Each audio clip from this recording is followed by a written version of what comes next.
आज हम डिस्कस करेंगे मीन लगन और मीन राशि पे। जो भी मीन लगन वाले हों, मीन राशि वाले हों, वो इस प्रिडिक्शन को देख सकते हैं, या जिसका जैसे नाम आएगा वो भी देख सकता है अगर नक्षत्र के अकॉर्डिंग रखा गया हो तो, अन्यथा नहीं। देखिए, मीन लगन वालों के लिए 18 महीने के लिए राहु आ रहे हैं मीन लगन में, खुद के लगन में, मतलब मीन राशि में ही 18 महीने के लिए आ रहे हैं राहु। अब राहु का कारण क्या है? राहु है छाया ग्रह। राहु जिस ग्रह के साथ बैठता है, जिस घर में बैठता है, उसके फल अपना लेता है। राहु एक ऐसा ग्रह है जिसको जो है अकल नहीं होती, जिसके पास माइंड नहीं होता। केतु भी सेंसलेस होता है, क्योंकि केतु के पास जो है दिमाग नहीं होता, राहु के पास दिमाग होता है और केतु के पास दिमाग नहीं होता। कि राहु जो है वो सर है और केतु जो है वो धड़ है। जब 18 महीने के लिए कोई ट्रांजिस्ट होता है, गोचर होता है, तो उसका फल लगभग 15 दिन या 1 महीना या 1.5 महीने पहले से स्टार्ट हो जाता है। जब हम कब अपने घर के लिए कहीं से चलते हैं तो हमारी दृष्टि अपने घर की ओर होती है, कि हम ये सोचते हैं कि हम फला जगह जाना है तो हमारा घर वहाँ है, तो हमारी दृष्टि वहीं होती है। और अपने घर में जब कोई ग्रह जाता है तो मतलब कोई किसी जगह ट्रांजिट करने चाहता है तो वो पहले से उस ग्रह की तरफ को, घर की तरफ को उसकी दृष्टि होने लगती है, तो वहीं का फल देना शुरू कर देता है। तो कोई भी दशा हो या ट्रांजिट हो, गोचर हो, तो यह 1.5 महीने पहले, 1 महीने पहले दूसरे घर का फल देना शुरू कर देता है। राहु आ रहे हैं लगन में और केतु आ रहे हैं सप्तम में। केतु सप्तम में हर बार अच्छा नहीं होता। केतु सप्तम में जब आता है वैवाहिक संबंधों को तोड़ देता है, वैवाहिक संबंध खराब हो जाते हैं, रोज़ाना की इनकम पे असर पड़ता है। और सप्तम दृष्टि से लगन को देखता है तो उसके जो व्यक्तित्व होता है उस पे भी आँच आती है, उसके व्यक्तित्व पे भी असर होता है। अगर केतु आपका उत्तराषाढ़ा या फुलाषाढ़ा में हो या हस्त नक्षत्र में हो तो इतना बुरा असर नहीं होता। हाँ, अगर मघा नक्षत्र में है तो भी बुरा असर नहीं होगा, और अगर आद्र नक्षत्र में है तो केतु का असर बुरा होगा। इसलिए बहुत देखिए नक्षत्र कौन सा है आपकी कुंडली में, जो मेन जो है आपकी कुंडली है। अगर आपकी कुंडली में राहु केतु कहाँ बैठे हैं, किस नक्षत्र में बैठे हैं, पहले उसका देखें। फिर नवनांश कुंडली में क्या स्थिति है, फिर उसको देखें, तभी जो है इसका फल पूरा होगा। या फिर केतु और राहु की अगर दशा चल रही है मीन राशि वाले जो हैं उनकी, तो इसका फल अलग होगा।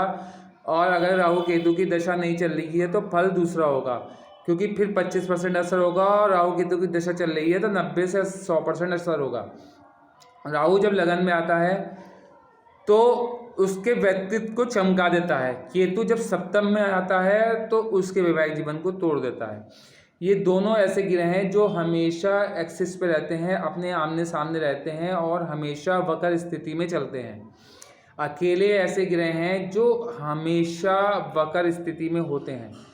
राहु जब उत्तराषाढ़ा में होगा तो केतु उत्तराषाढ़ा में होगा, तो ये फल अच्छा रहेगा। मीन राशि में कि राहु है तो मीन राशि में अभी जो गुरु चंद्राल योग चला आ रहा था मेष में मीन राशि वालों के लिए, तो वो गुरु चंद्राल योग इसमें भी बना रहेगा। वजह क्या है? क्योंकि राहु जो है वो गुरु के घर में दोबारा से आए हैं, वहाँ पर गुरु को छोड़ कर आए हैं, यहाँ गुरु के घर में आए हैं, तो इनको अभी दिक्कतें झेलनी पड़ेंगी 18 महीने मीन राशि वालों को। मीन राशि वाले, मीन लगन वालों को इसकी दिक्कतें झेलनी पड़ेंगी। मीन राशि वाले अगर नक्षत्र के अकॉर्डिंग नाम रखा गया है जैसे, तो भी उन्हें भी इसको झेलना पड़ेगा। अन्यथा अगर वैसे ही नाम रखा गया बिना नक्षत्र के तो उन पर ये असर नहीं होगा लागू। जब सप्तम हाउस में केतु आता है तो ऐसे व्यक्ति जीवन में व्यक्ति के बहुत संघर्ष झेलना पड़ता है वैवाहिक संबंध को लेके। वैवाहिक संबंध जो है वो टूट जाते हैं, वैवाहिक संबंधों में जो है मधुरता नहीं रहती, वैवाहिक संबंध खराब होते चले जाते हैं। ऐसे लोगों को जो है शक ले डूबता है। उनको अपने स्पाउस से या स्पाउस को अपने हस्बैंड से जो है वो इस तरीके से शक बैठ जाता है। अगर मीन लगन की लेडी है तो उसको अपने हस्बैंड पे, और अगर मीन लगन का कोई लड़का है तो उसके अपनी वाइफ पे शक की वजह से, इस ग्रह की खराबी की वजह से, केतु के सप्तम हाउस में होने की वजह से वैवाहिक संबंध टूट भी जाते हैं। वैवाहिक संबंध इन 18 महीनों में इस नौबत पे पहुंच सकते हैं कि हो सकता है डाइवोर्स तक हो जाए। अब जब यह है कि लगन से बैठ के राहु पंचम दृष्टि डालता है बच्चों के घर पे, तो बच्चों के जो कैरियर है उसको ख़राब करेगा, बच्चों की पढ़ाई को रोकेगा, बच्चों के सेहत को ख़राब करेगा। बच्चे अगर किसी के कोई प्रेग्नेंट लेडी है या प्रेग्नेंट वो है तो उनके बच्चों का मिसकैरेज होना तय है, क्योंकि पंचम दृष्टि ख़राब पड़ेगी। क्यों? वहाँ पर राहु जो है गुरु के घर में बैठ के चंडाल है। सप्तम दृष्टि पड़ रही है उस आपके वैवाहिक घर पे, तो वैवाहिक घर खराब हो रहा है। और नवम दृष्टि पड़ रही है आपके नवम घर पे, तो आपके पिता से संबंध खराब होंगे, पिता के कार्यों को लेके आपके लड़ाई झगड़े होंगे कि मैं इस काम को नहीं करूंगा जो पिता ने किया, मैं इससे दूर रहूंगा, मैं इस काम को नहीं करूंगा। इस तरीके की कंडीशन आएगी। भाग्य चमकना बंद हो जाएगा। जो पिछले 18 महीने में भाग्य ने आपका साथ दिया, लगभग 12 महीने साथ दिया, 6 महीने लास्ट में चंडाल योग बन गया था तो परेशानी आ गई थी, वो भाग्य भी आपका इस टाइम अब खराब हो जाएगा।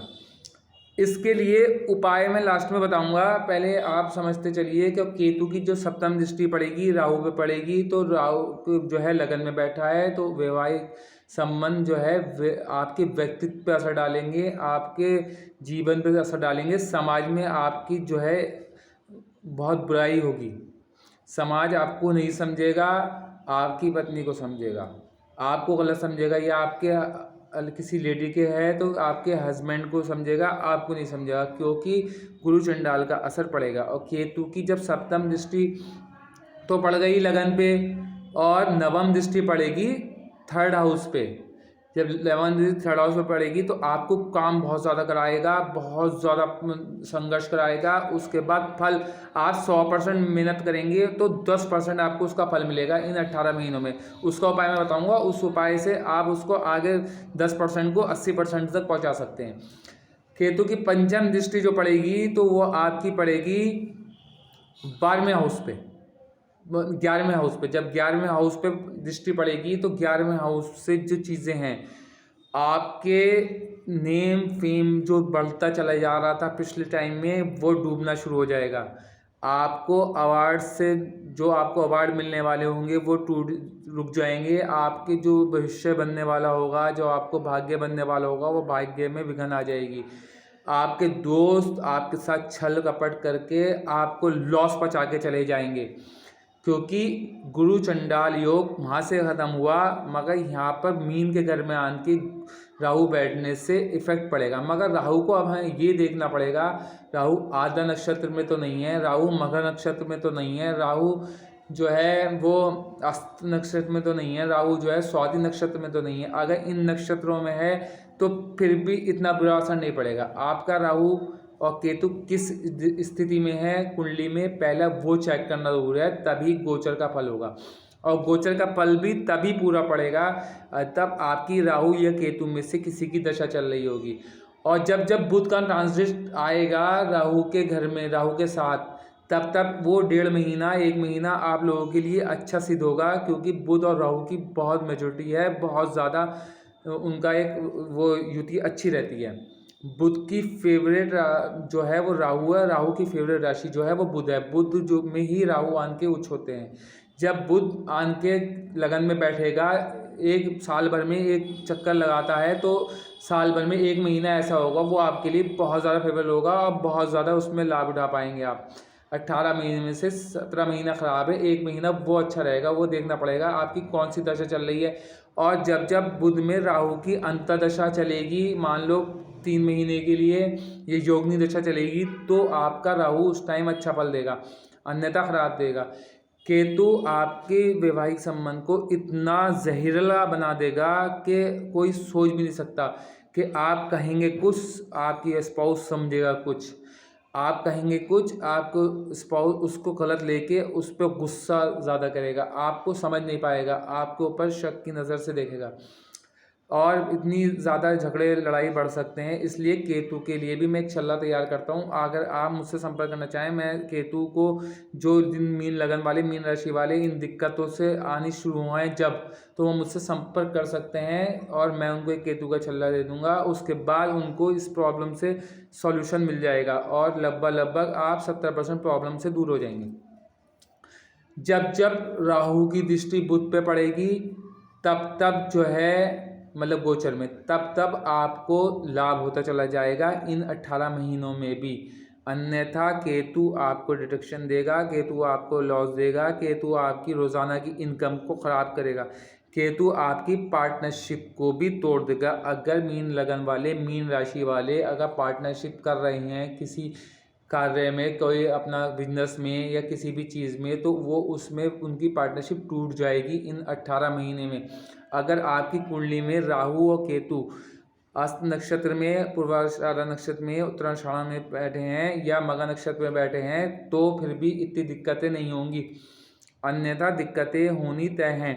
इसीलिए आप लोगों को बहुत ज़्यादा ध्यान रखना पड़ेगा और साथ में आप लोगों को अपनी हेल्थ का भी बहुत ज़्यादा इम्पोर्टेंट है, क्योंकि आपका हेल्थ तो डूबेगा डूबेगा और साथ में आपकी स्पाउस के साथ भी प्रॉब्लम्स आनी शुरू हो जाएंगी। उनको कमर की प्रॉब्लम शुरू हो जाएगी, उनको टांगों के नीचे की प्रॉब्लम शुरू हो जाएगी, उनकी एड़ियाँ फटने लगेंगी, उनको जो है बाईं बैकबोन में दर्द होना शुरू हो जाएगा और स्पाइनल कॉर्ड जो है उसमें थर्ड वाली जो बोन है उसमें भी उनको पेन होने लगेगा, वो खड़े हो ज़्यादा देर खड़े नहीं हो पाएंगे, उनके स्पाउस पे ये असर पड़ेगा और स्पाउस से बनेगी नहीं। और जैसे जैसे इसके लिए उपाय यह है कि आप केतु के लिए एक तो मुझसे छल्ला ले सकते हैं, अन्यथा एक काम ये कर सकते हैं, स्ट्रीट डॉग को, अपने कुछ गली के कुत्ते को कुछ भी खिलाएं और साथ में केतु के लिए आप ये करें, आपको ये काम करना बहुत इम्पोर्टेंट है। लाल मिर्चें लें और उसमें 7 सिया मिर्चें लें और उसमें 7 तेज़पात लें और उसमें जो है 1 किलो चावल रख के अपने ऊपर से एंटी क्लॉकवाइज घुमा के उसमें उड़द की दाल मिला के और किसी गरीब को दे दें या बिना मिलाए किसी गरीब को दे दें, तो आपका केतु अच्छा काम करना शुरू कर देगा।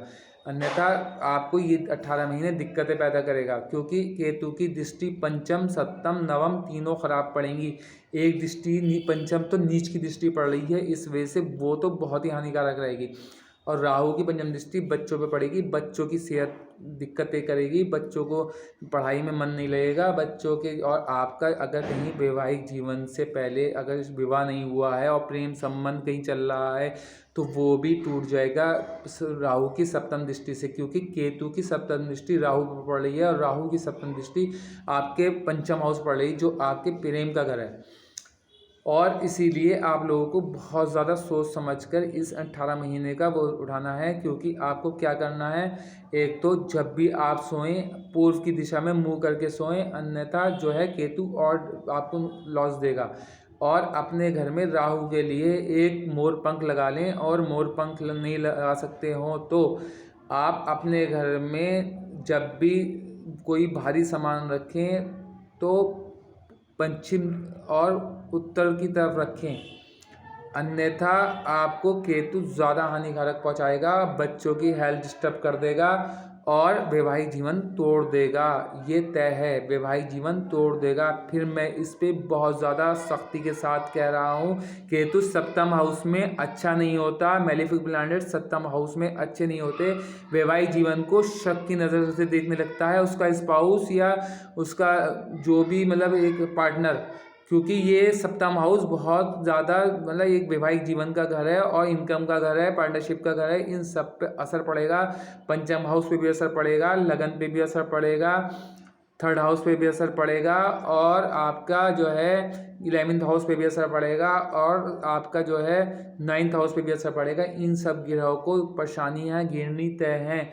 इसलिए केतु को अच्छा करने के लिए आप मुझसे संपर्क कर सकते हैं। अगर आपकी जैसी ट्रांजिट होगा 30 अक्टूबर को और उससे पहले 1 महीना पहले 15 सितंबर से आपका काम शुरू होने लगेगा, मतलब असर शुरू होने लगेगा। तो अगर आपको ऐसी दिक्कतें आती हैं तो आप मेरे से संपर्क कर सकते हैं। मेरा नंबर मोबाइल डिस्क्रिप्शन में मिल जाएगा और आप मुझसे संपर्क करके वो छल्ला प्राप्त करें। उसके बाद आप खुद कहेंगे कि हाँ, मेरे जीवन की जो प्रॉब्लम चली आ रही थी वो दूर होती चली जा रही हैं। धन्यवाद।